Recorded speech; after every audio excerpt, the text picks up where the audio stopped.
Have you noticed that we tend to think that freedom disappears suddenly, overnight, that something one day is outlawed and that then it becomes obvious, you notice it.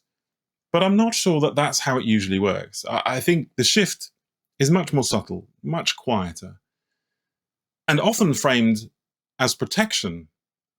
And once safety becomes involved, it's much harder to question whether it's helping or actually shaping behavior.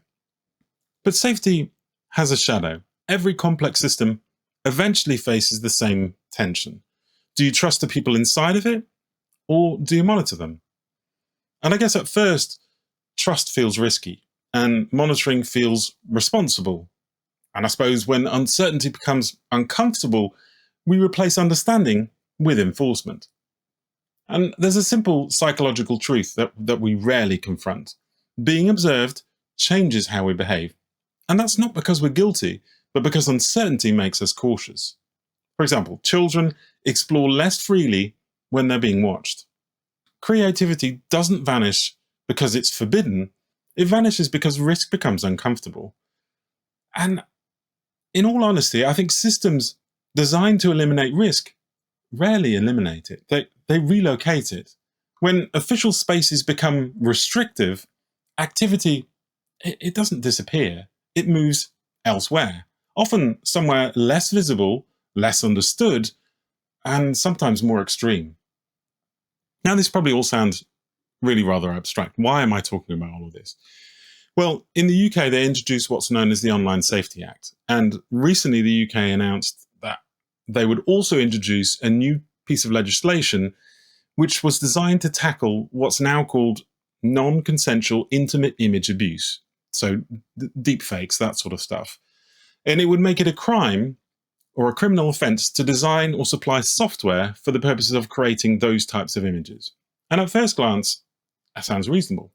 There's real harm, and simple tools lower the barrier to cruelty. And in schools especially, what someone thinks is just a joke can leave very permanent scars. So there is something to be said for limiting frictionless harm. But if we're serious about preventing this kind of harm, not just reacting to it, then the deeper work that needs to be done, that's cultural. People need to understand consent. They need to understand the permanence of what they're doing. They need to understand that humiliation shared digitally, that doesn't fade. Software restrictions, yeah, they can slow that behavior. Education, well, that shapes it. And I think this is where something much deeper starts to surface. Our tools have evolved faster than our understanding of them. We've handed young people global publishing platforms, generative AI, and algorithmic amplification without a proportionate education in consent, ambiguity, empathy, digital boundaries, and long-term consequences. The internet, and I would argue much of mainstream media, does not reliably teach those boundaries. It amplifies extremes. So we end up oscillating between two poles. On the one side, you have hyper-sensationalized content designed to capture attention, and on the other, we have discomfort around ordinary conversations about our bodies, development of it, the boundaries that we need to set. When normal aspects of being human become taboo, they don't disappear, they become secretive. And I would say that secrecy distorts understanding. So education lags. And I think when education lags behind technology, regulation steps in. Regulation is measurable, it's visible, and it can be announced. Education is much lower. It's a lot harder to quantify, less dramatic. So the systems tend to reach the levers that they can pull and they can see effects. So they restrict the tools, they filter the platforms, and they shift responsibility upstream. And this all sits in the broader context of the Online Safety Act. And again, that word safety. But the way that it's been implemented places significant responsibility on the platforms themselves, often under severe penalties for getting it wrong.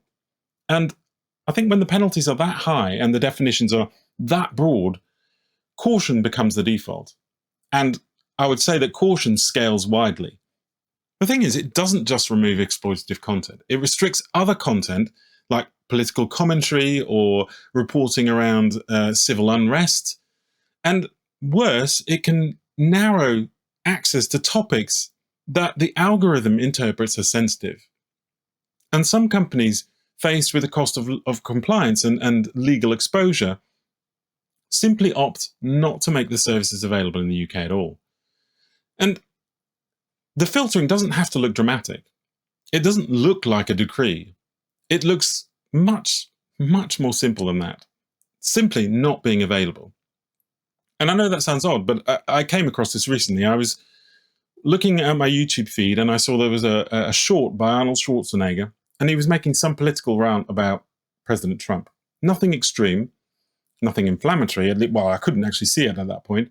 But when I clicked on it, it said that this video is no longer available. I refreshed and it still wasn't available. I didn't think much of it because, hey, it's YouTube and sometimes these weird things happen. And then it sort of popped in my head, well, hold on. What if this is actually actively being blocked? So I turned on my VPN, hopped over to Sweden, refreshed the page, and hey presto, there it was, it played. And to be honest, what he said in that commentary was nothing particularly extreme. In fact, I'd heard far worse from comedians. So I don't really understand what the difference is between what they're saying and what he's saying. But again, it's not like, it's easy to jump to the conclusion, oh, it's the government filtering, but it's the platform that does the filtering. So someone made the decision that because Arnold Schwarzenegger is an ex-politician or is more closely connected to politics, that therefore it's risky and therefore we'll simply block it. But who made that decision? And that's part of the problem, is you don't see who makes the decision. It's just a point-blank decision that's made and you can't see that content. And the thing is, it doesn't just affect politics. If a teenager wants to understand how their body is changing, if they're confused about feelings that they don't yet have the language for, if they do a search for reliable information about sexuality, consent, or health, those searches increasingly pass through those automated filters designed to eliminate risk. And in this context, risk often means anything remotely sexual, even when the purpose is educational. Now, in the past, perhaps you might have gone to the library, but I would argue that most young people today don't navigate physical spaces for answers like we used to in the past. They do online searches, and if that search quietly fails, if useful pages are simply unavailable, the absence, it isn't obvious.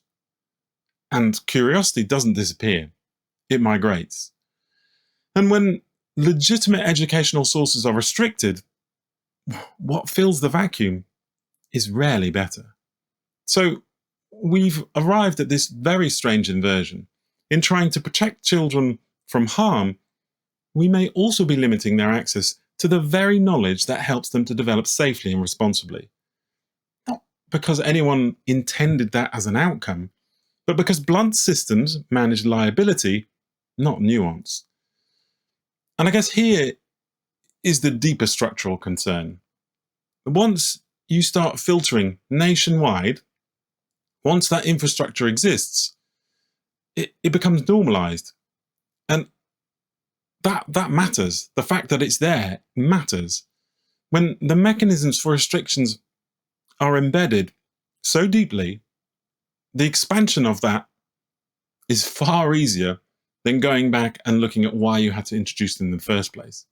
And like we said at the beginning, I think freedom rarely disappears the day it's taken. It narrows gradually, the day that no one notices it's being filtered.